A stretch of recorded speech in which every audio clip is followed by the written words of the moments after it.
सुप्रभात विद्यार्थी मित्रों।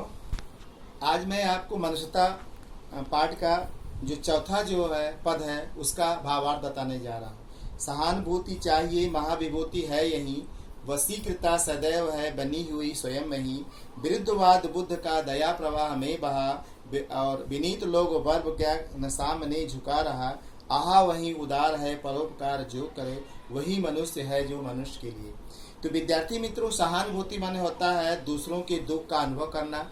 जो व्यक्ति दूसरों के दुख को दुखी होता है और जो दूसरों की खुशी को देख करके खुश अनुभव होता है, ऐसा इसे सहानुभूति कहते हैं। सधन अनुभूति, लोगों के प्रति अपने मन में क्या अनुभूति करना, उनके भावों को।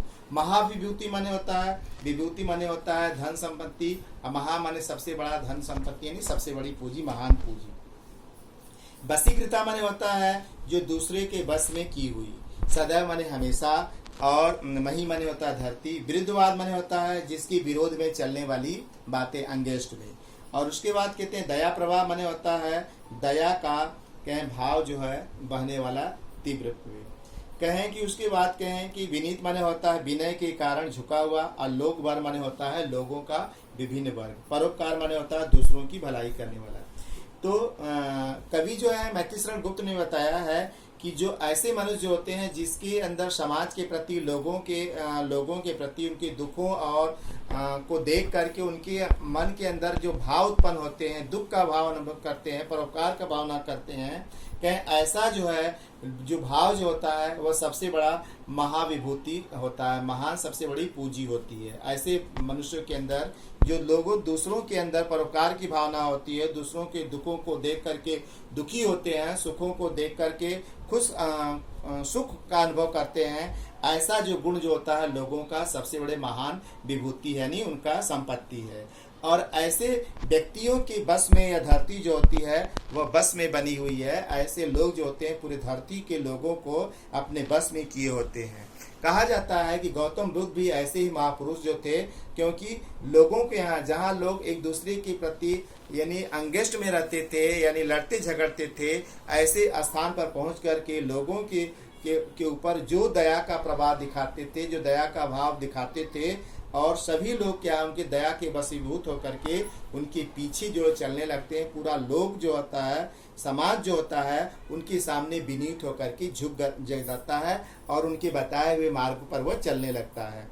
कहें कि वही व्यक्ति जो होता है उदार होता है, और वही व्यक्ति जो परोपकारी होता है, जो दूसरों का परोपकार करता है। और कहें ऐसे गुण जिस व्यक्ति के अंदर होते हैं वही उसी व्यक्ति की मृत्यु जो होती है वह सार्थक होती है, और उसकी मृत्यु, उसका जीवन भी सार्थक होता है, और उसकी मृत्यु जो गौरवशाली कही जाती है। तो आगे का जो दोहा है विद्यार्थी मित्रों कि रहो न धूल के कभी मदांध तुच्छ वृत्त में, असनाथ जान आपको करो न गर्व चित्त में। अनाथ कौन है यहाँ त्रिलोकीनाथ साथ हैं, दयालु दीन बंधु के बड़े विशाल हाथ हैं। कहें अतीत भाग्यहीन है अधीर भाव जो करे, वही मनुष्य है कि मनुष्य की मिले। कई विद्यार्थी मित्रों, इसमें जो कठिन शब्द है मदांध माने होता मद दनंद, यानी धन के में घमंड में अंधा, यानी धन के नशे में चूर। तुच्छ माने होता है छोटा या कम। वित्त माने होता है धन या संपत्ति। सनात माने होता है अपने स्वामी का साथ होना। गर्व माने होता है घमंड। अचित्त माने हृदय। अनाथ माने बेसहारा, जिसका कोई भी सहारा न हो, मालिक न हो। त्रिलोकीनाथ माने होता है तीनों लोक के जो मालिक यानी ईश्वर यानी भगवान। दीन बंधु जो होता है दीनों के रक्षक यानी गरीबों के साथी। और विशाल हाथ माने होता है बहुत लंबे शक्ति वाले। अतीत माने होता है अत्यधिक। अभाग्यहीन माने होता है बदकिस्मत।